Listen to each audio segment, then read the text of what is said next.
Olá, tudo bem? Como você está? Sua casa, sua família, que a graça e a paz de Cristo, que excede todo entendimento, alcance você nesse momento especial em que estamos juntos. Decidimos trazer até você 10 conselhos práticos que podem revolucionar o seu casamento. Eu sou o pastor Mark Anderson e há alguns anos venho ministrando para a família e para casais em todo o Brasil e fora dele.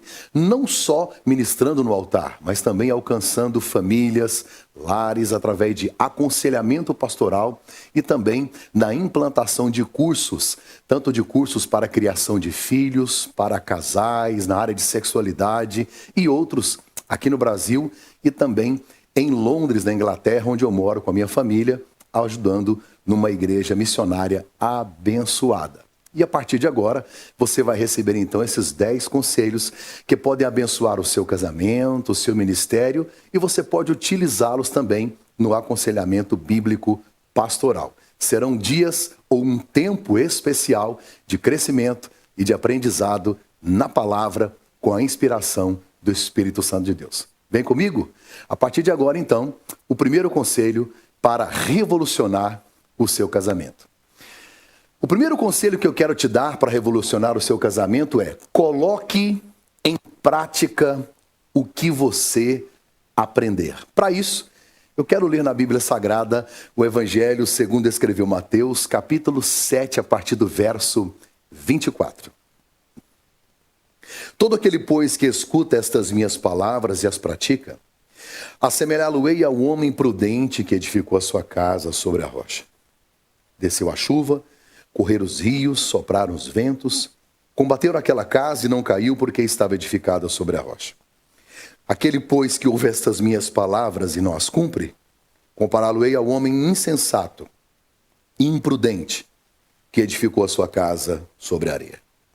Desceu a chuva, correram os rios, sopraram os ventos, combateram aquela casa e caiu, e foi grande a sua queda.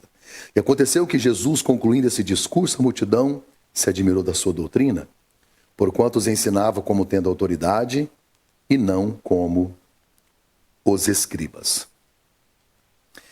Esse é o sermão mais conhecido de Jesus. Nós o denominamos de o Sermão da Montanha. Jesus ministra esse sermão em frente a um lago de água doce chamado Mar da Galileia, próximo a Cafarnaum, Tiberíades, Tábiga, região onde Jesus morou por 3 anos e meio durante a sua jornada ministerial, residindo ali na casa de Pedro. Esse sermão ele é interessante porque Jesus trata de coisas práticas, simples do dia a dia. Ele vai nos revelar que Jesus é o maior de todos os mestres que já passou por aqui, por inúmeras razões. Primeiro, talvez por causa da simplicidade de Jesus ao abordar temas tão complexos. Jesus, ele era extraordinário, ele conseguia converter verdades profundas do coração de Deus de maneira tão clara e simples que até as crianças gostavam de ouvir Jesus. Uma outra razão para Jesus ser o maior dos mestres é o fato de que ele tinha uma autoridade que os escribas não tinham. O próprio texto nos revela isso. Se ouvir uma boa mensagem é maravilhoso, é prazeroso, já imaginou sentar e ouvir o verbo? Pregar devia ser extraordinário. Mas a terceira razão para Jesus ser o maior dos mestres era a sua didática. E o texto nos revela isso. A sua prática, a facilidade com que Jesus ele expunha a palavra, fazia com que todas as pessoas o admirassem como um mestre.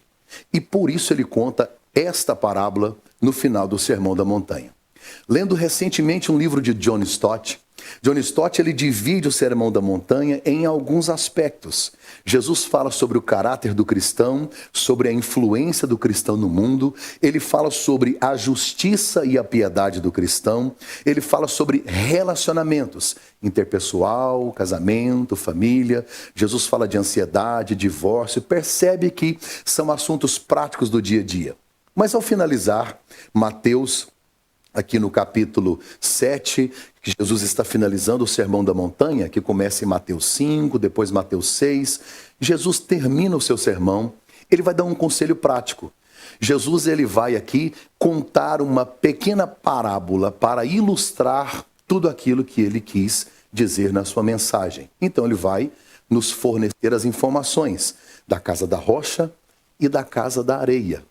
E aí Jesus vai dizer que existem dois grupos de pessoas ouvindo a sua mensagem.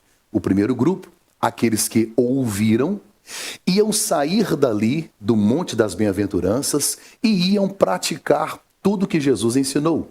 Jesus então parabeniza, elogia e diz: eu vou comparar você, que ao sair daqui vai colocar em prática, como um homem que edificou a sua casa na rocha. Agora, aqueles que ouviram a minha mensagem e não vão colocar em prática, eu quero comparar vocês com um homem imprudente que está edificando a sua casa sobre a areia. A primeira verdade que você precisa saber a respeito de casamento é simples e está no texto. O que muda a sua vida não é o que você sabe, é o que você coloca em prática. Do que adianta eu gastar o meu tempo, você investir o seu tempo e o seu dinheiro, nós ficarmos juntos em 12 conselhos que você não vai colocar em prática? O que muda a sua vida não é o que você sabe, é o que você coloca em prática. O Salmo 40 é lindo e a gente sabe o primeiro verso de cor. Esperei com paciência no Senhor e Ele se inclinou para mim. Duas coisas que a gente não sabe fazer, nem esperar e nem ter paciência. Do que adianta saber o texto de cor? A Bíblia tem orientações tão lindas, claras e práticas sobre todos os âmbitos da vida sagrada. Mas são apenas teoria. Se eu não executar, se eu não viver... Gente, o maior desafio de um casamento não é conhecer a Bíblia, não é ouvir os conselhos. O maior desafio está no texto. Porque a casa da rocha não é entregar a sua vida a Jesus. A casa da rocha não é ir morar no céu. Não tem a ver com salvação. Estou falando de vida prática. Jesus, é claro, constrói na rocha quem ouve e pratica. É por isso que eu vejo gente que está casada há 30 anos e nunca entrou numa igreja. E eu conheço gente que está na igreja há 30 anos e o casamento está acabando. O que muda seu casamento não é o que você vai ouvir aqui. É o que você vai decidir colocar em prática. É simples, está no texto, basta ler. E aí Jesus, no mesmo texto, ele vai dizer assim, que teve chuva, vento e rio.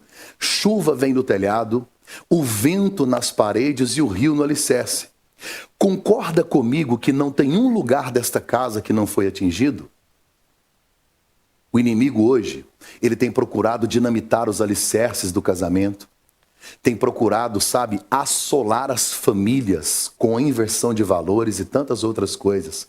Se você entrar no Google agora e digitar aí alguma coisa a respeito de casamento, milhares e milhares de informações vão surgir. Mas será que elas estão corretas? Será que elas estão pautadas na Bíblia Sagrada? A inspiração divina para essas informações? Muito cuidado com os conselhos que você ouve. E principalmente com aqueles que você vai decidir colocar em prática. Jesus diz que todos os lados da casa foram atingidos. Ou seja, a casa da rocha foi atacada, a casa da areia também foi atacada. A diferença de um casamento que cai e de um casamento que permanece em pé não está nas circunstâncias, está no alicerce. E o alicerce não é ter uma carteira de membro. O alicerce não é fazer um curso bíblico. O alicerce não é aceitar a Jesus. Está na Bíblia. O alicerce é colocar em prática os princípios. E esse é o grande desafio. Não é difícil pregar para casais. Eu amo ministrar nessa área. Eu amo ministrar para a família, eu amo ensinar sobre a criação de filhos, eu amo olhar as instruções bíblicas que me informam como tratar o meu cônjuge, os meus filhos, o meu próximo, os meus pais. O desafio não é entender, o desafio não é aprender, o desafio é colocar em prática. E eu insisto, o que você vai fazer com os 12 conselhos que você vai aprender a partir de agora. Quais são as decisões que você vai tomar para que a sua vida conjugal possa melhorar? Uma informação que eu quero te dar dentro desse assunto é que não existe casamento perfeito. Isso é uma utopia. Até tem um livro que eu coloquei, Imperfeitos e Felizes. Não há casamento perfeito. E o primeiro casal da Bíblia já nos prova isso. Adão e Eva tiveram crises diversas em toda a área da família. Crise espiritual, porque pecaram. Crise conjugal. Adão acusa a sua própria esposa do pecado que ele também cometeu. Crise material. Perderam a casa, perderam o jardim. Crise com os filhos. Sabe, um irmão mata o outro. E mesmo fora do jardim, mesmo tendo ocorrido um homicídio dentro de casa, mesmo tendo perdido na vida espiritual, com todas as perdas, com todas as situações, permaneceram juntos até o fim. Deus deu para eles um filho chamado Sete, que resgatou a família e mudou a história. Sabe, todos os casamentos, desde o primeiro até todos os casamentos que você conhecer hoje, são casamentos que tiveram crises. E é interessante que quem disse em Gênesis 2:18 que não era bom o homem ficar sozinho foi o próprio Deus. Não é bom que o homem esteja só. Eu sempre, nas minhas palestras de casais, eu costumo perguntar aos casais: o homem era feliz sozinho? O homem era feliz sozinho? Sabe? Em voz única e altissonante, as mulheres dizem: não, não era. Mas o homem era feliz sozinho. O homem era muito feliz sozinho. Porque não havia pecado, não havia infelicidade, não havia enfermidade, além da presença de Deus com Adão todos os dias no Éden. Se o homem era feliz e tinha tudo o que ele precisava, por que da necessidade, então, de Deus instituir o casamento? Deus quer nos ensinar uma grande verdade. Uma grande verdade. O melhor dos jardins não faz nenhum sentido se ele não é compartilhado. Casamento é uma construção. O arquiteto é Deus.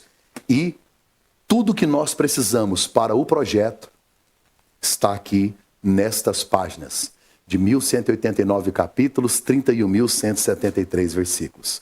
As instruções bíblicas seguidas, praticadas e vividas podem revolucionar o seu casamento.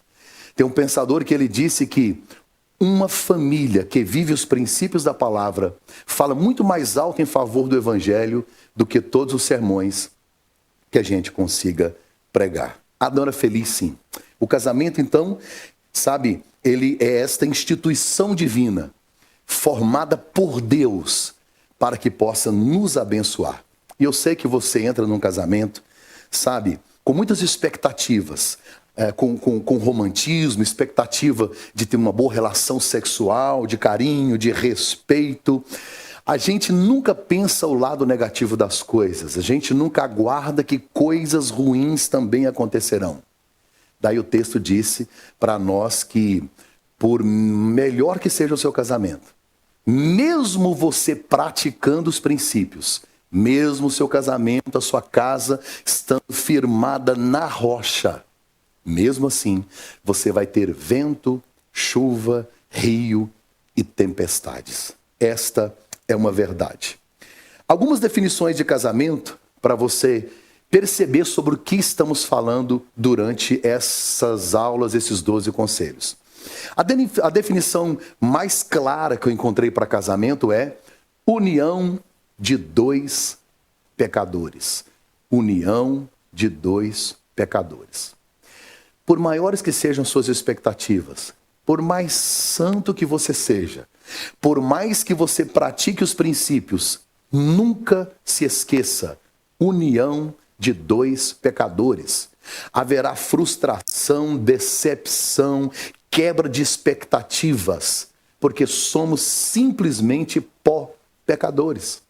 O Eterno descobriu uma solução para o pecado, que é o perdão.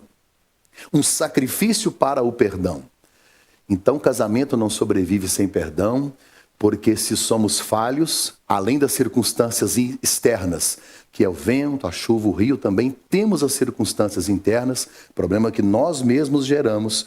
Então, a união de dois pecadores precisa de muito cuidado e de muita atenção para não falir. Outra definição que eu fiz questão de anotar aqui sobre casamento é que casamento é uma escola onde a gente matricula e nunca pega diploma. Você vai passar o resto da sua vida convivendo com alguém que sempre vai te dar uma surpresa. Ninguém se forma em casamento. Ninguém se torna PhD em casamento. Ninguém conclui ou define tudo sobre casamento ouvindo ou assistindo 12 conselhos. Você precisa muito mais do que isso para entender esta vivência a dois, a complexidade, a beleza e a santidade que há em tudo isso que Deus reservou para nós. Uma outra definição de casamento que eu quero compartilhar com você é: casamento não muda ninguém, só tira a máscara. Só tira a máscara. Daí a maioria das confusões.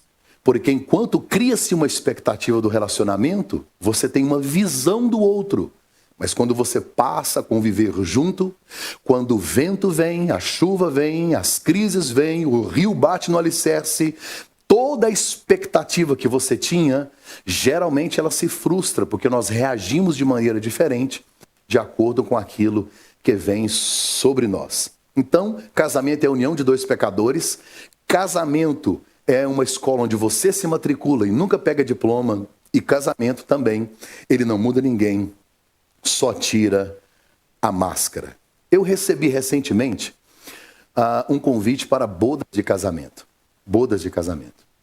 Um amigo meu foi realizar as bodas dos avós e me deu o convite. Ao pegar o meu convite, eu fiquei impressionado. Um casal de velhinhos, os dois de mãozinhas dadas, coisa mais linda que eu vi na foto. E ali, naquele convite, vinha dizendo quantos filhos, netos, bisnetos, ele era um pastor veterano, quantos anos de pastorado. E é interessante que quando eu fechei o convite, do outro lado estava assim, olha, 75 anos de casados. Deixa eu te fazer uma pergunta. Em 75 anos de casados, você acha que houve algum tipo de crise? Você acredita que eles permaneceram juntos após 75 anos de casados? Porque não teve chuva, não teve vento, não teve rio? Ou porque teve chuva, vento, rio, crise, tempestade, adversidade, e eles decidiram colocar em prática os princípios da palavra? O que muda a sua vida não é o que você sabe, é o que você coloca em prática. A partir desses 12 conselhos, você precisa decidir se vai construir sua casa na rocha ou na areia. Você precisa decidir se vai se envolver com os princípios, ao ponto de que eles se tornem praticidade na sua vida, ou se eles serão apenas teológicos, teorias, inspirações, divagações na sua mente. O que muda a sua vida não é o que você sabe, mas é o que você coloca em prática. Jesus termina o Sermão da Montanha nos trazendo essa orientação que não serve só para o casamento, mas serve para todas as áreas da nossa vida. Todas as áreas da nossa vida. Se há crise financeira, se a casa estiver na rocha, é superável. Se houver crise na relação íntima do casal, estando sobre a rocha, os princípios, também é superável. Mas, infelizmente, se não praticarmos os princípios basilares das Escrituras Sagradas, qualquer vento, qualquer chuva, qualquer tempestade pode nos jogar no chão. E isso será terrível, não só para você como casal, mas para os filhos, para toda a família e, em especial, para a igreja. Eu quero finalizar te contando uma história que eu achei muito interessante. Um senhor, 3 vezes por semana, entrava no ônibus e descia no mesmo ponto. Uma jovem que observava ele entrar no ônibus 3 vezes por semana ficou tão curiosa, muito curiosa. Mas um dia, ela não suportou a curiosidade, ela queria saber onde ele ia, tão bem vestido, tão arrumado, cabelo penteado, cheiroso, sabe, com a roupa bem passada. E ela curiosa, mas um dia ele entrou com um buquê de rosas e ele desce no ponto com o buquê. A moça que o via 3 vezes por semana, não resistindo, desce atrás dele, corre até onde ele estava e um senhor aparentando ter mais de 80 anos, ela diz: onde o senhor vai com esse buquê? Eu vejo o senhor passar aqui 3 vezes por dia, o senhor desce no mesmo ponto. E eu queria saber onde o senhor está indo e principalmente hoje levando um buquê de rosas. Ele disse: eu estou indo visitar a minha esposa, eu a visito 3 vezes por semana. Ela está numa clínica de repouso e ela tem Alzheimer. Há 3 anos ela não lembra de mim, não sabe quem eu sou. A moça insistiu em dizer: se ela não lembra do senhor, se ela não sabe quem é o senhor, por que o senhor a visita? E hoje ainda vai levar um buquê de flores? O velho lhe respondeu dizendo: hoje é o aniversário dela, por isso leva um buquê. Filha, ela não sabe mais quem eu sou, mas eu jamais me esquecerei quem ela é. Isso é casamento? Está acima da chuva, do vento, do rio?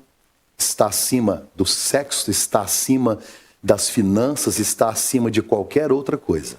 Uma relação conjugal sadia, saudável, ela existe, ela é viável, ela pode ser vivida sim.